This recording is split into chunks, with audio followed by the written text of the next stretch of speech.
மகர ராசி அன்பர்களே, இன்று சந்திரன் உங்கள் ராசியிலேயே, உங்கள் ராசி அதிபதி சனி ராசிக்கு 2ஆம் இடத்திலே. ஆகவே இன்றைய நாளிலே குழந்தை பாக்கியத்திற்காக காத்திருக்கின்ற தம்பதிகளுக்கு சத்சந்தான பிராப்தி உண்டாகும். சொந்த தொழில் செய்பவர்களுக்கு அதிலே அபரிவிதமான முன்னேற்றம் ஏற்படும்.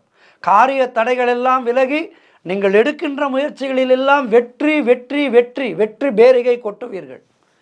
வேலை இல்லாதவர்களுக்கு, வேலை தேடிக்கொண்டிருப்பவர்களுக்கு நல்ல வேலை கிடைக்கும். நண்பர்கள் மூலம் நல்ல அனுகூலம் உண்டாகும். பொருளாதாரம் மிக மிக திருப்திகரமாக இருக்கின்றது. தொட்டதெல்லாம் பொன்னாகக்கூடிய அற்புதமான நாள். கடன் பிரச்சனைகள் ஒரு முடிவுக்கு வரும். புதிய முயற்சிகள் எல்லாம் அபரிவிதமான வெற்றியை தரும். அலுவலகத்திலே பதவி உயர்வு, சம்பள உயர்வு போன்றவை மனதுக்கு சந்தோஷத்தை ஏற்படுத்தும். உடல் ஆரோக்கியம் திருப்திகரமாக இருக்கின்றது. ஒரு மனிதனுக்கு என்ன தேவை? நல்ல பொருள், நல்ல ஆரோக்கியம், குடும்ப சந்தோஷம். இவை மூன்றுமே இன்றைய நாளிலே உங்களுக்கு கிடைக்கின்றது. ஆகவே சந்தோஷமாக இருங்கள். இறைவனுக்கு நன்றி சொல்லுங்கள். சிவன் கோவிலுக்கு செல்லுங்கள், பெருமாள் கோவிலுக்கு செல்லுங்கள். வாழ்த்துக்கள்.